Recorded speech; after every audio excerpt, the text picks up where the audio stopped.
Hello, everyone. It's Iveoma, your guide to Nigeria. And today I have Bayo. Bayo is on the line. I had so much fun chatting with him last time. And this chat is just going to be about how it feels to be back in the US. I'm back in the US for a short period of time, and Bayo is back here trying to figure out how he can get back to Nigeria. So we're going to chat about that. All of this is coming up. Please make sure to like, comment below. Those are amazing ways to support my channel. Thank you. Bayo. Yo. How are you? How's everything?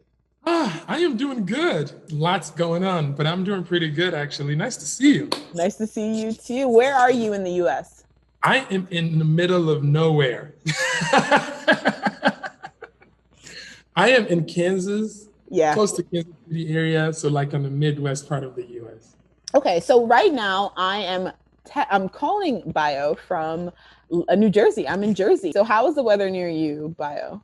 It's a little better today, but it's cold. Like literally, we couldn't have picked the worst time. I was so warm in Lagos. I picked the absolute worst time to come back for a visit. Yeah, there's ice storm. We have like blackouts and rolling blackouts and snow, ice, accidents on the road. The weather is just not optimal, but I think now it's warming up a little bit.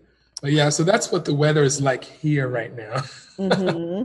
Fingers crossed it's warming up. I've only been back for 2 weeks, and almost every single day there's a winter storm. So icy rain or ice will fall from the sky, which is different than hail. Like, I'm like, okay, whatever. Like they said, ice is falling. That was literally what they said on the news. So how does it feel to be back in the US though, Bayo? You know, I have mixed feelings. Like when I left Nigeria, I did not want to leave actually. But I had to leave because I have businesses here. Yeah. And you know, one of my challenge in my business was also figuring out how long can I actually leave for, and the business sustains itself from a staff and all that stuff. So yeah, like 4 months was like my challenge, but then I had to come back in 3 months because I'm in the process of like selling one of my businesses. Mm-hmm.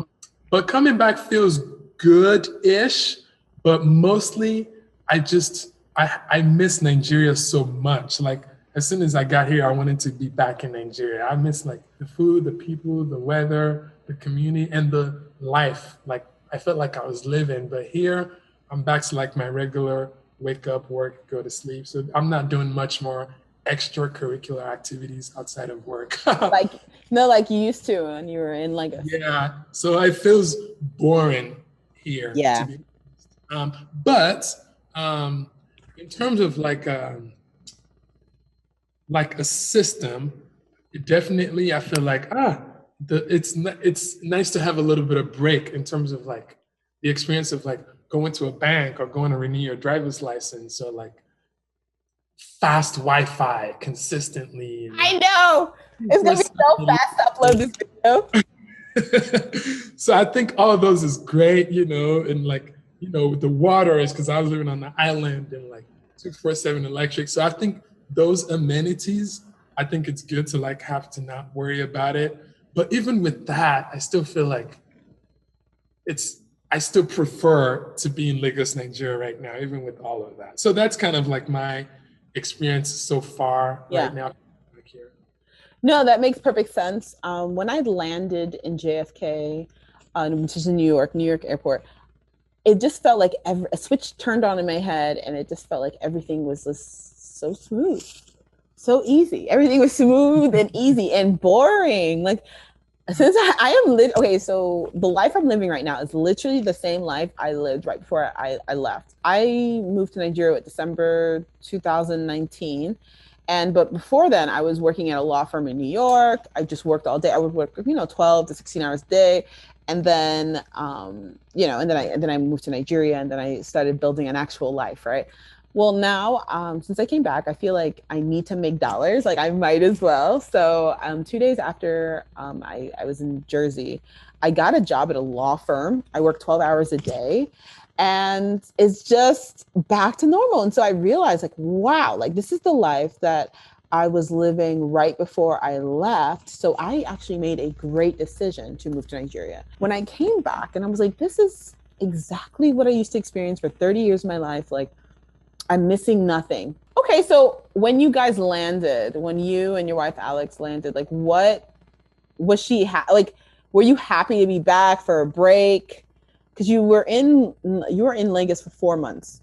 Yeah, for like 3-ish months. Okay, 3-ish months. So Yeah. were you happy to be back though, or you just dreaded leaving? No, I was not happy to be back here at all. But um, my life was predominantly here. So I was glad to be able to do all the little things that I needed to do here. So, Yeah, like, for example, like update my insurance, check all of my mail. Like, I have all types of paperwork, documents, all this stuff that was not as easy to do from afar. And I was also excited to get back to the bank to like sign papers to be able to wire money to yeah, Nigeria and check yeah, Airbnbs, check on my staff. So I think I was more eager for that, all completely business related. But like yeah. personally, it was, I feel like there's nothing for me here personally. So I think that's kind of how I felt. My wife, I'm not sure yet how she feels. I'm still kind of getting the feel. Yeah. But I know my daughter definitely was happy to see some of her friends at daycare. But I know she was saying Nigeria. She was asking for fufu and puff puff when she got back. So she's still a baby, but I can tell there's a big change for her because we spent so much more time outdoors. We were always doing stuff for her. But for now, she's also like, for her, she's more like stuck inside, especially that it's cold. So it's more like Yeah. inside. And we had to take her back to daycare in order to experience some sort of like outing and Life. social Yeah. with everyone. So yeah, so that's my experience coming back, which is weird because I would think a lot of people want to come to USA. So the people that are Nigerians that might be watching this, they might be thinking that I would be excited to come back to the US because a lot of people want to go to the US. But for me, it's been quite the opposite, actually, which is weird. But yeah, it's been quite the opposite. No, I think a lot of Nigerians who do want to come, it's for economic reasons. They just want to make money. That's true. So it's kind of That like for the makes same reason. Yeah, they just want to do business or make money they just want to make dollars, right? In the US. So it actually does make sense. Okay, so when's the next time you're going to be in Lagos?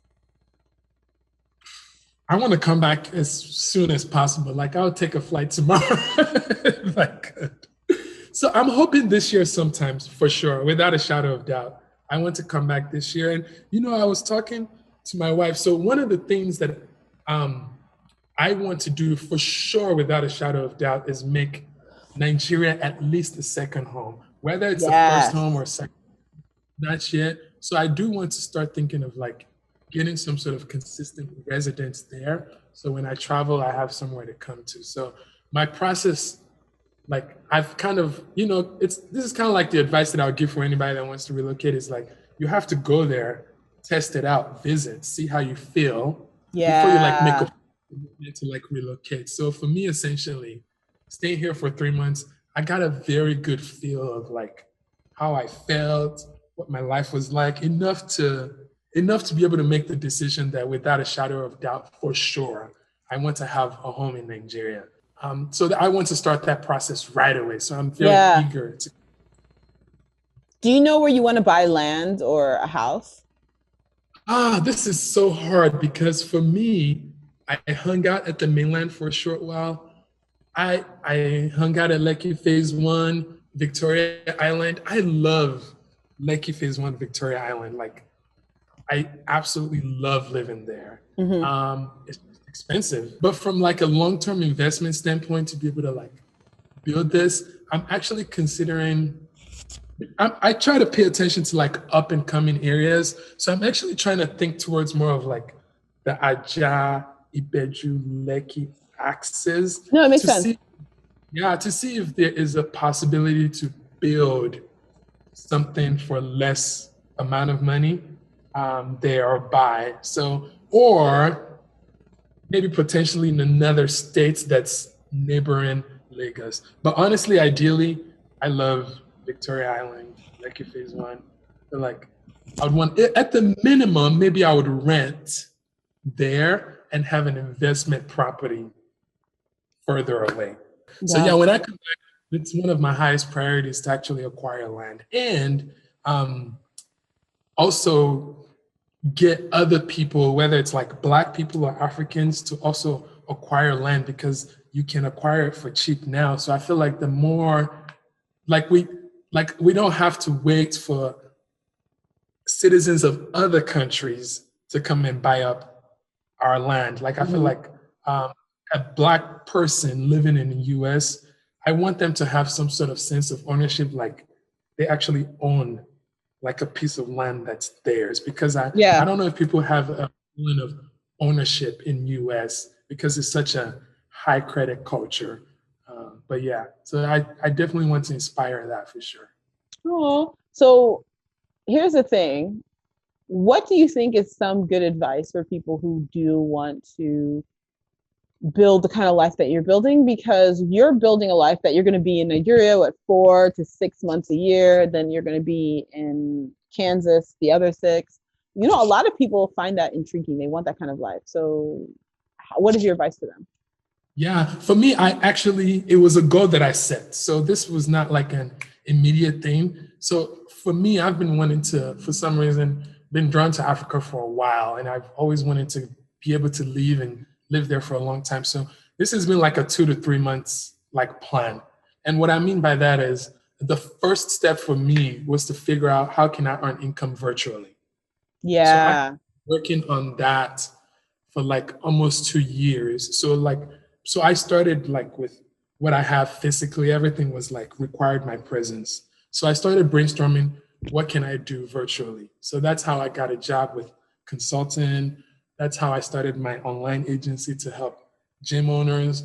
And also like we actually own a home in the US. So like it's also trying to figure out like how can we still travel with that. So everything was all with that mindset. So like when we bought a house, we actually bought a duplex.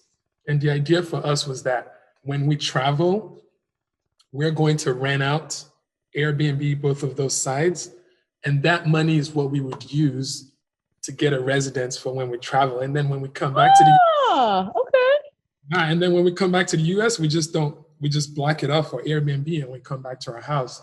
And everything we did was very strategic with that. And even my wife, she had a good job and then she later looked for other things virtually in terms of like, oh, can I teach online like English or can I actually do some social media stuff?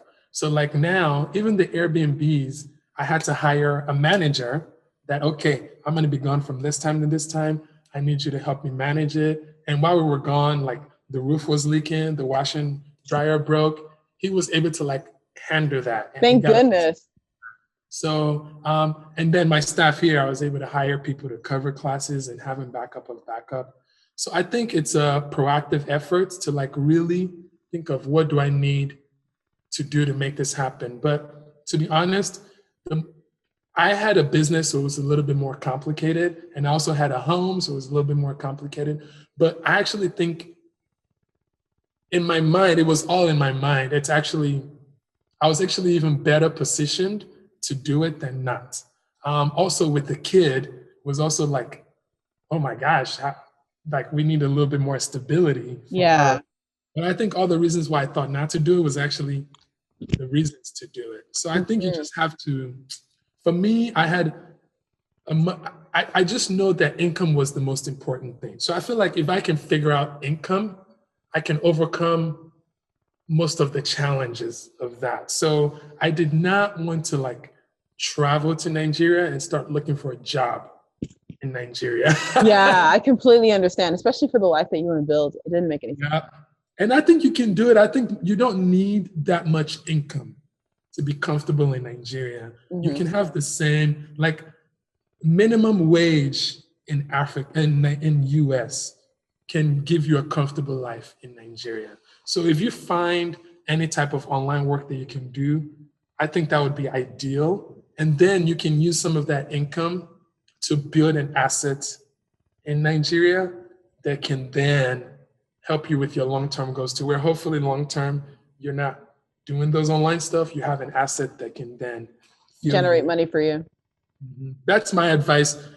Long story short, my advice is have a consistent, solid income before you do that.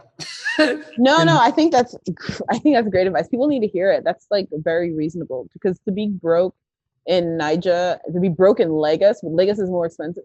No, you do not. Like, low income in US is very different from low income in Nigeria. You literally cannot get anything if you don't have any money. Like the And it game doesn't changer. have to be anything like crazy or highly specialized.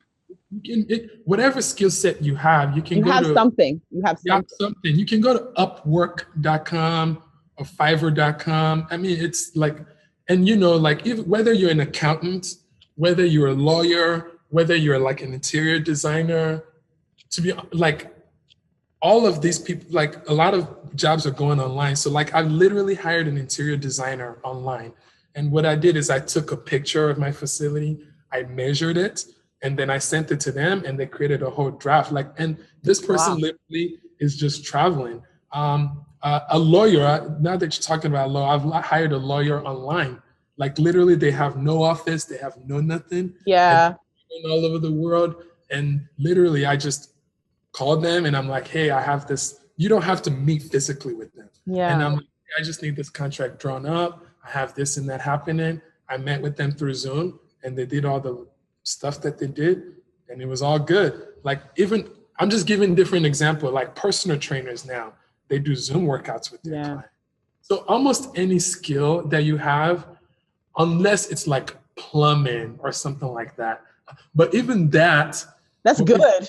Yeah, even that, people make money anywhere. Yeah, people are now creating, like, if they have this plumbing experience, now they're creating like content on YouTube to teach people how to fix certain things. Like, hey, I'm going to shoot a content for you on how to do this, shoot content on how to prevent frozen pipes or something like that. Yeah. And because of that set of experience, they're taking it and making money online. So it's like, there's a lot of things you can do, but just think of your skill sets and think of how can this work online. Even like, I have friends now, COVID changed a lot of things. Like, yes, therapy, everything. Counseling, it used to be something that people felt like they had to meet in person for. So like now, if you're in US or UK and you are a psychologist or a therapist, all your clients can still work with you virtually. So I would say that would be my advice, is take whatever skill set you have, develop a clientele while you're in US or UK, and then you can travel and still have your income. What was the biggest lesson that you learned that you can share with others who want to relocate to Lagos? I think one, your place of living is very important, or else you're going to be kind of frustrated. So I would say, if you're planning to move or live, make sure that you find somewhere comfortable that you can stay at. Number two is like, adjust your expectations. Not expectations, standards. Yeah. You know, standards, and you're able to like deal with some things. Or if you're not able to lower your standards, then you have to have a very high level of income. And then number three, connections. I did not realize how much connections is so important. Like you said this earlier, it's like connection, connection, connection. I feel like you have to get out there and meet people and build relationships. You cannot survive and live very comfortably in a place like Lagos, Nigeria, without building relationships and connecting with people like you would in US, where you can be very, very independent. You can get a lot of stuff done without interacting or engaging with a lot of people. So those would be my three things. I think all three things are amazing.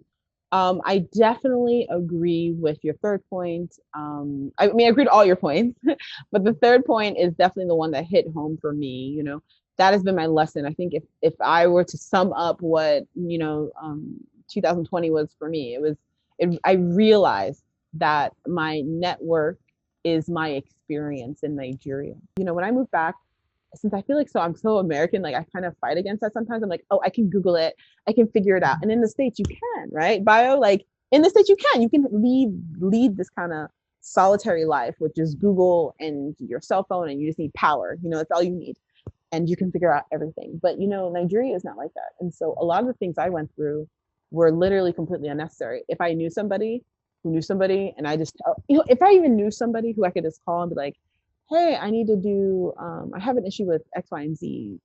And then they would ask other people for me, and then they'll get back to me. Do you know how like much better my life would have been? It would have been so much better. So my biggest mistake, and what I tell all of you guys to do, meet people before you move back. Reach out to a lot of people, a lot of different people, especially people in your industry, especially people who are doing things that you're interested in, and try to offer them some sort of value, because this is going to sound petty, but right now a lot of people are messaging me, which I love, but some people just keep on messaging me all these questions all the time, and it's like, the people, I understand you're trying to build a connection with me, but the people who actually I value when I read their emails are the people who offer me something, or they're sending something of value to me, or they're telling me about some things.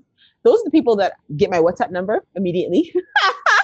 Those are the people who like I've actually befriended, like we actually hang out, like we're doing this X, Y, and Z, and like I met them through Google. So I think that's really important. So when you reach out to people, don't keep on asking them all these questions. Try to be a valuable person yourself. Think about like, why would this person respond to me? And I've realized since blogging that a lot of people don't do that. I think I read a book a while back ago that's called Go Giver. I think I love that advice on like, that's how you build connection, is by kind of figuring out what value you can add to them. Bayo, why are you interested in investing in Nigeria? Like you want to buy land, you want to build certain businesses in Nigeria. Like what's the timeline and why do you want to do that? Yeah, there's actually a lot of reasons. So like there's kind of two reasons. One is purely like selfish reason, business reason. I actually see a huge opportunity in Nigeria and Africa in general right now. And one of the things that I'm observing is that how quick things appreciate. Like, yes, the money. Like you can get something here now, and I'm not kidding, guys. It can literally appreciate 25, 50% to 100% in like 6 months and like a year from now. Whereas like a place like US, it's almost kind of reached its peak. It's still growing, but it's like you're gonna get maybe like a 5%, maybe 2% appreciation. If you're doing well, maybe like 8%. So I would say that's one big thing with that. But the other part is also like impact. So for me, I feel like, well, to kind of, when we look at Nigeria and Africa, and there's a lot of complaints, there's a lot of challenges, but at the same time, challenges, the people that can solve them, technically are the people that are equipped to solve them. So I feel like, or the ones that are complaining about it, because some people are okay with the way things are. But if you feel like you have the ability to make an impact, I feel like you should. So for me, I think of job creation. So I not only think of the other part, I also think like, what can I build to employ people? Mm-hmm. So that's my other reason, because there's so many things people can do to improve Nigeria and Africa in general. Like, like some people, it's like they want to cure hunger. Some people, it's food. But for me, the place where I feel like I can make an impact is because we have such a high level of unemployment, is job creation. So those are the two reasons why I'm wanting to invest, is like, it's a good business opportunity, but I can also make an impact. So like here, I can invest, but there's no level of impact that I'm making. What do you say to all the Nigerians that tell us we're insane for looking to Nigeria as the future, or investing in Nigeria, or moving to Nigeria? What do you say to all those Nigerians? I think Nigeria has changed over time. So I think there's certain things that's like, we're going backwards, and there's certain things that we're very, very actually progressive. So I am inspired, not necessarily by like the leadership of Nigeria. I'm inspired by seeing other people that are making things happen. Like I see so many people in Nigeria right now that are building businesses, that are making an impact. And I feel like I want to be able to contribute to that momentum. Mm-hmm. So I would agree with them. Long story short, I would say, yes, we are, people like me and you, we are a little bit crazy and abnormal. But I think it's not for everybody. I think it's either you feel it or you don't. you don't. So if you're not feeling it, it's perfectly okay. So I feel like it's a calling for people like us. It's like divinely inspired. It's like It is.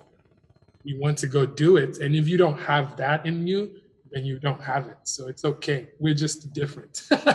Exactly. Okay, so when I moved back, before I moved back, I used to be so irritated by all the Nigerians who tell me, "No, come back here," this and that. Then after I moved back, then I started being like you, Bayo. I was like, yes, I understand. Yeah, I'm crazy. I'm Yep. crazy, but it's not going to change anything. I believe in a better Nigeria, and I understand that you guys are disappointed in Nigeria. I get it. I get it. And some I'm very things, optimistic person. yes, we are optimistic. I think so. Thank you. So I feel like I feel like I always, no matter how bad things are, I always feel like it It's going can to get be. better. Okay. Remember, you guys, if you do want to relocate back to Nigeria, you can. Bye now. I like it.